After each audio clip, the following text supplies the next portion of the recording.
Mirëmëngjesi të nderuar teleshikues, ja ku takuam sërish në emisionin e përditshëm What Happened Today, ku do t'jemi së bashku çdo ditë në orën 07:30.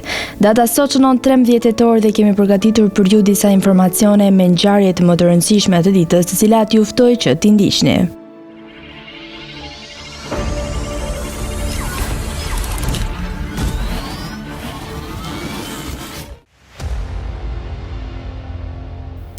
Tetor. Ngjarje. 1492. Kristofor Kolombi dhe ekipi i tij arrin në Bahamas. 1773. U zbulua galaksia Messier 51A nga Charles Messier. 1923. Ankara ish Angora e zëvendëson Stambollin si kryeqytet të Turqisë. 1972. Një aeroflot i Lyshin i dytë 62 u rrëzua në Moskë, duke lënë të vdekur 176 njerëz. 1983. Ameritech Mobile Communication, tani singular, paraqiti rrjetin e parë të telefonisë mobile në SBA në Chicago. 1990. Përfundoi lufta lebaneze. 2007. Ndeshja futbollistike Argentina-Kili për kampionatin botëror të futbollit në vitin 2010. 2010. Hillary Clinton viziton Kosovën. Lindje. 1931. Lindi Driterova Golli, poet shqiptar. 1950. Lindi Sutumu Isobe, dublues animesh. 1971. Lindi Sacha Baron Cohen, aktor dhe komedian anglez. Vdekje. 1815. Vdik Joachim Murat, marshall dhe admiral i Francës.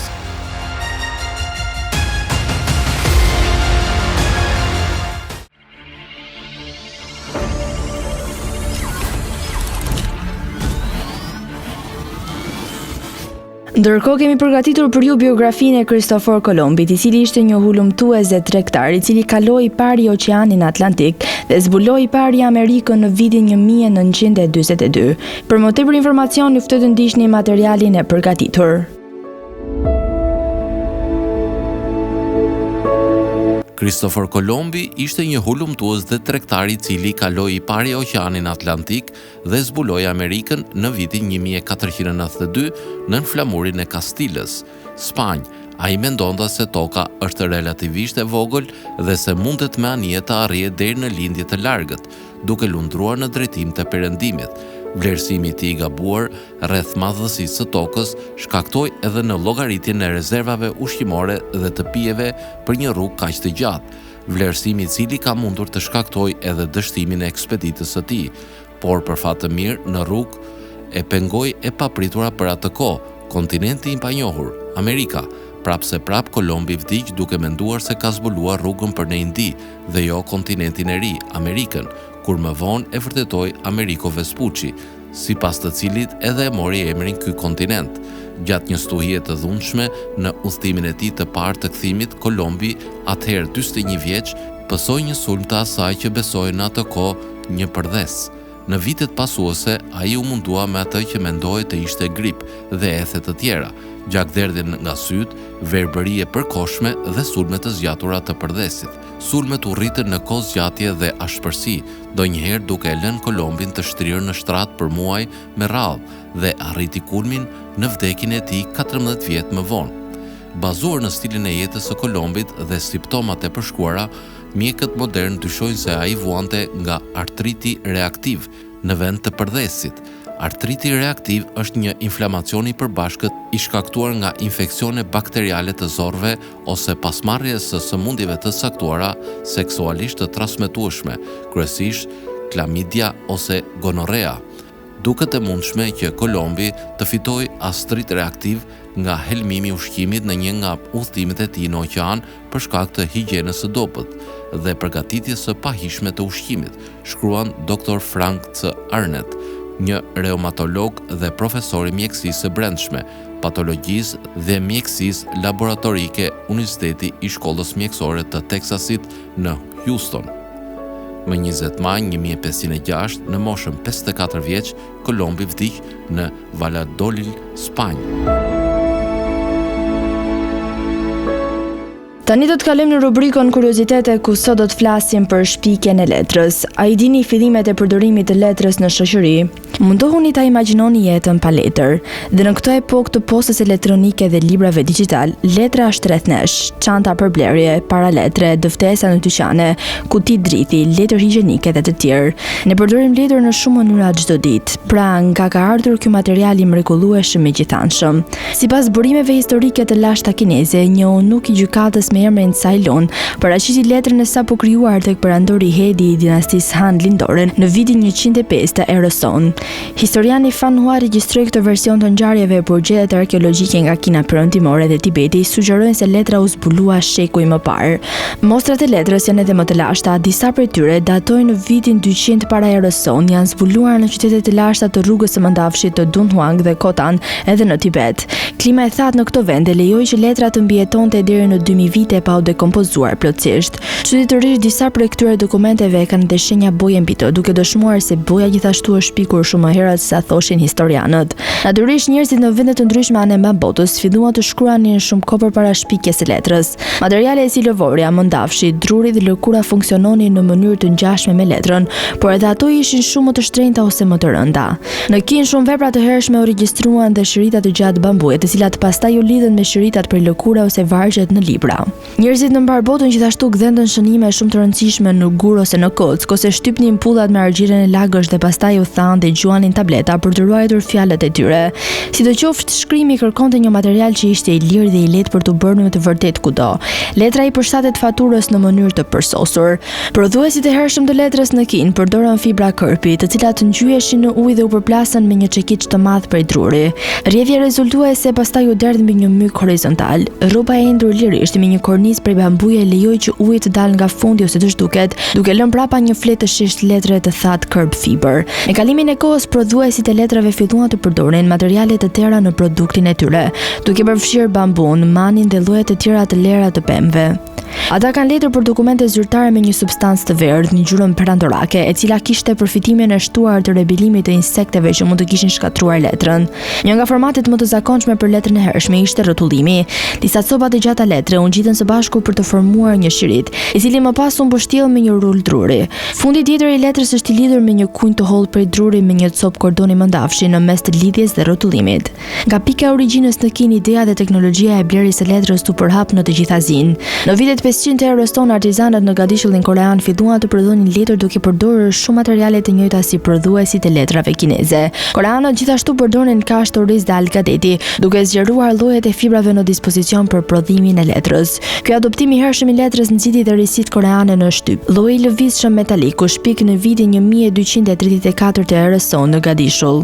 Rreth vitit 610 të erës sonë, sipas legjendës, murgu budist i Koresë së Madhe, Don Cho, paraqiti një letërmarrje në oborin e Perkukut Kotoku në Japoni. Teknologjia e prodhimit të letrës gjithashtu përhapet në perëndim përmes Tibetit dhe asaj në jug të Indisë. Në vitin 751 të erës sonë, ushtritë Tankinës dhe perandoria abadiste. Në vitin 751 të erës sonë, ushtritë Tankinës dhe perandoria Abasaj, gjithnjë në zgjerim u përleshën në betejën e lumit Talas, në atë që sot njihet si Kirgistan. Një nga pasojat më interesante të kësaj fitore arabe ishte se abasidët kapën artizanët kinez, përfshirë mastermarsit e letrës si Tou Hoan, dhe i morën ata në lindjen e mesme. Në atë kohë perandoria Abasaj shtrihej nga Spanja dhe Portugalia në perëndim të Afrikës së Veriut deri në Azinë qendrore në lindje, kështu që njohuria e këtij materiali të mrekullueshëm të ri u përhap shumë larg. Para shumë kohë, qytetet si Samarkandi, tani Uzbekistani në Damask dhe Kairo u bën qendra të prodhimit të letrës. Në vitin 1120, Moros krijoi mullirin e parë të letrës në Valencia të Spanjës. Nga atje kjo shpikje kineze kaloi në Itali, Gjermani dhe në pjesë të tjera të Europës. Letra ndihmoi në përhapjen e dijes, shumica e të cilave u grumbulluan nga qendrat e mëdha të kulturës aziatike përgjatë rrugës së Mëndafshit, që mundsuan epokën e mesme të Europës. Ndërkohë në Azinë lindore letra u përdor në një numër të madh të qëllimeve. E kombinuar me llakun u bë ende mobilje e magazinimit të stërmëdhave të bukura. Në Japoni, muret e shtëpive shpesh bëheshin nga orizi. Përveç pikturave dhe librave, letra u bën në tifos, çadra, madje dhe forca të blinduara shumë të efektshme. Letra me të vërtetë është një nga shpiket më të mrekullueshme aziatike të gjitha kohërave. Tani u ftoj të ndiqni parashikimin e motit në territorin shqiptar për ditën e premte. Territori shqiptar për ditën e premte parashikohet të përshkohet nga një mot i shndrueshëm, me diell dhe vranësira kalimtare që do të jenë të pranishme në të gjithë territorin. Sipas parashikimeve, temperatura minimale do të jetë 9 gradë Celsius, ndërsa temperatura maksimale parashikohet të jetë 27 gradë Celsius. Era do të fryjë me një shpejtësi mesatare 1 deri në 7 metër për sekond në drejtimin juglindor, që do të bëjë që të krijohen tallgëzime deri në 2 ball, ndërsa temperaturat minimale dhe maksimale në disa qytete kryesore të Shqipërisë do të jenë si vijojnë. Shkodër 16 deri në 27 gradë Celsius. Kukës 11 deri në 22 gradë. Peshkopi 16 deri në 25 gradë. Tiranë 17 deri në 26 gradë Celsius. Durrës 19 deri në 23 gradë. Kavaj 20 deri në 23 gradë. Elbasan 16 deri në 27 gradë Celsius.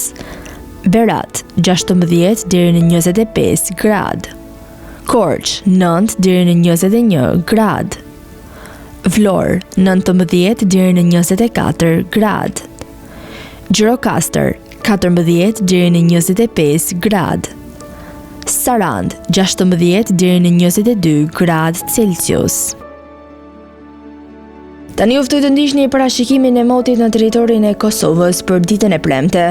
Territori i Kosovës për ditën e premte parashikohet të përshkohet nga një mot i shndrueshëm me diell dhe vranësira kalimtare, të cilat do të jenë të pranishme në të gjithë territorin. Sipas parashikimeve, temperatura minimale do të jetë 11 gradë Celsius, ndërsa temperatura maksimale parashikohet të jetë 26 gradë Celsius. Era do të fryjë në drejtimin juglindor me një shpejtësi mesatare 1 deri në 3 metër për sekond, ndërsa temperaturat minimale dhe maksimale në disa qytete kryesore të Kosovës do të jenë si vijojnë. Mitrovic 14 deri në 24 gradë Celsius. Podujev 11 deri në 23 gradë. Skënderaj 11 deri në 24 gradë. Pej 16 deri në 23 gradë. Prishtinë 14 deri në 24 gradë Celsius. Gjakov 13 deri në 26 gradë. Malishev 15 deri në 24 gradë. Gjilan 13 deri në 23 gradë. Ferizaj 13 deri në 25 gradë. Kaçanik 14 deri në 23 gradë Celsius. Prizren 13 deri në 24 gradë Celsius. Të nderuar teleshikues, kjo ishte gjithçka e përgatitur për emisionin e sotëm. Bashkë do takohemi sërish nesër po në të njëjtën orë. Ndërkohë ju ftoj të ndiqni programacionin në vijim të Drita Televizion, si dhe mos harroni të na ndiqni në rrjetet tona sociale, TikTok, Instagram, Twitter dhe Facebook, si dhe në websajtin ton drita.tv.